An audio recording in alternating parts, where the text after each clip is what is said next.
Friends, good morning, welcome. We discussed about human re-engineering and programming as a necessity or tool for making human beings better, stronger, and more adaptable or useful in making the world and the life livable. But the question comes, these are new areas, and are these totally free of problems and issues? Hence, we will today look at issues in human re engineering and programming. We will discuss these as introduction, which basically brings out that purpose of our discussion as scientists at technology is to find solutions to the problems of mankind and make human beings live better and cope with the problems of the life and the world and make it livable.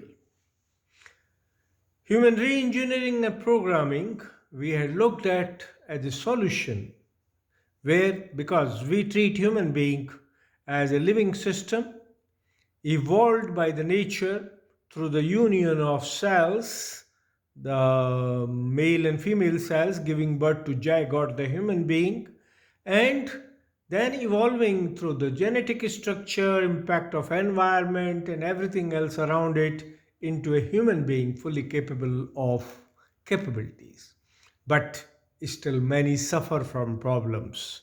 Therefore, the issue we are looking at it, what can be done to make these better and more acceptable for the people to be happy, healthy, and livable on that. It is with this background that we are discussing the issues today, right? And we will look at various issues. First, as the human being as a living system, whose strengths we want to overcome, to use, and weaknesses we want to overcome. We will look because ultimately this thought has come because computers have provided various solutions and possibilities for making intelligent organs and systems, and hence what can be the solutions. We will also require the need for development of intelligent human like devices, systems, limbs, organs, etc., which can be used as transplant or as solution. The key to all this is artificial limbs, organs, systems which can be evolved through re-engineering and programming with all its elements, controls, feedback, etc. on that. To move forward, we had discussed this living system in our previous presentation where we said that a human being is a living being with all its possibilities, right? And we will discuss this, we relook at it now with the intention of finding a solution on that. And that is a living system basically. If you look at it, it has certain working, like a sensing of the external environment, processing of the signals received, generating command control signals to perform physical tasks, and retaining the memory of it, which were basically defined, which have been defined in science and technology as perceptual, cognitive, motor, and memory systems, and hence a human living system uses PS, CS, MS, and MMS, which we have modeled into a system shown on the right side in the diagram. Basically, what is a key part in this is understanding all these inputs, understanding the processes which convert the signals into action potentials, and how these are stored, how these are modified, how these work, how the feedback comes, and how the systems look at. The basically, if we consider all this, the first part, which is the body, is a human-like artificial limb and elements which will be needed for the body to be supplemented in case of accidents, ailments, etc. All these have to be intelligent and acceptable to the human being. These are all made of cells. Cells have special characteristics and capabilities, and therefore the organs and limbs should be able to perform, keeping all those aspects. And this is the issues we will discuss, because these are all in the, as in the computer world, signals are electrical mostly. In this, they are electrical, chemical, and magnetic or electromagnetic chemical structure. Right? These programs can be modified in various, if you go into genetic engineering, they say by force, by electrical, by chemical, and there are other techniques by which the signals or the genetic codes can be modified. The problems which we have to understand is, the first part is existence. This existence has four levels: physical, subtle, causal, supercausal. Human body or human being works at all four levels but is exhibited at physical level. Therefore, impact of subtle, impact of causal, impact of supercausal in working of physical is the key to resolving the issues relating to human reengineering and programming, because physical body is supported by all these. The weaknesses and strengths of physical body coupled with the working of the subtle, causal, supercausal affect the ultimate behavior, and that is the key to our understanding of this one.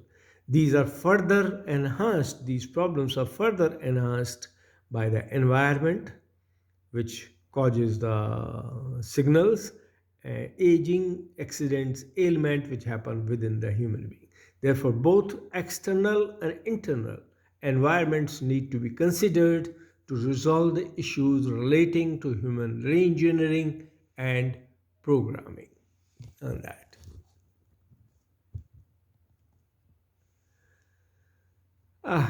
Let's look further. First part, before we can understand the problems, let us look at the nature of the bodies and its elements. In the physical world today, with the current science and technology developments available to us, we only know material world, solid, liquid, gas, energy, space, etc., and working of mind-like subtle systems with the electrochemical transmitters flowing in the brain and the body. These cause radiations which are seen as body radiations and recorded by the scientists. But there is one more element which is not seen by scientists. We had discussed earlier under universal conscious energy as the universal communication system, but it needs to be understood as a part of living system. Therefore, all the elements of the bodies which we consider are made of matter and work using electrochemical magnetic signals actually also use universal conscious energy or Paramchetan. For example, Atma can be considered, Atma, which is an element of supercausal body, can be considered as a packet of UC, which we will see in the next diagram here, which we can see in the diagram. In the same way, all the bodily elements as shown in the diagram below, in the functional model of human being, all physical body elements, the senses, the internal elements, etc., receive signals. But these are not just physical, these are not just electrochemical magnetic only. There is something beyond, and that is intelligence in these signals, which makes them universal conscious energy. Paramchetan is basically the universal conscious energy, the energy which is capable of thinking, feeling, and acting, and understanding that. And its role in Atma, Paramatma, Prakarti, Chit, attention, subtle life force, subtle senses, mind, intellect is the critical aspect of human reengineering and human programming on that. Therefore, the issues in human reengineering and programming can be considered as physical level, because it is a grouping of cells which are electromagnetic chemical nature and works using the genetic code, and the malfunctioning and sluggishness in body processes causes the problems to the working and growth of the body. And when it is supplemented with artificial limbs etc from outside, rejection of external limbs etc causes a problem. That is the first issue at physical level itself. But physical works under the control of subtle level, which is basically mind, intellect, etc. And these are, though physically at the genetic codes, but there is an intelligence behind. And that intelligence also has a structure. So it is electromagnetic, chemical, and beyond, which needs to be considered. Therefore, issues are effect of thinking or mind, intellects, etc., on the processes, brain processes, sensory processes, body processes, and working of physical body elegant. One very great example is tension, stress, which are root of very many ailments in the human body. Why they happen, how those working signals can be neutralized is important. Chemicals are used today for suppressing tension and stress, but meditation is also used, yoga is also used. So what are all these issues, and how can these be used in developing artificial limbs, systems, etc., and in re-engineering and programming? Same way, causal one, which is basically the attention, ego, and subtle life force. These are invisible, made of Paramchetan or universal conscious energy, and they all affect the body and mind, and hence the working of the body. Therefore, role and impact of attention, ego, etc. in the human life and working of human being body is another critical aspect. In the same way, super-causal elements, Atma, Paramatma, Prakarti, how yoga and meditation employ these and what are the likely changes, and how human reengineering and programming can adopt those processes to develop super intelligent systems with supercausal and causal capabilities are the issues in the human reengineering and programming. Therefore, to conclude, reengineering requires an understanding of the existing systems and programs like genetic code, and to develop new set of instructions or codes or modify these. In the world of human beings, both are needed as natural systems are developed by nature using the natural capabilities and codes, and artificial systems have to become natural like to be adopted by the body. Therefore, resolving of the issues like slow growth of internal organs, rejection of external ones, and related items to make external ones work like a natural system are the key to growth of human reengineering and programming in the modern world. With this, we thank you all very much. Jai Hind, Jai Bharat, God bless all.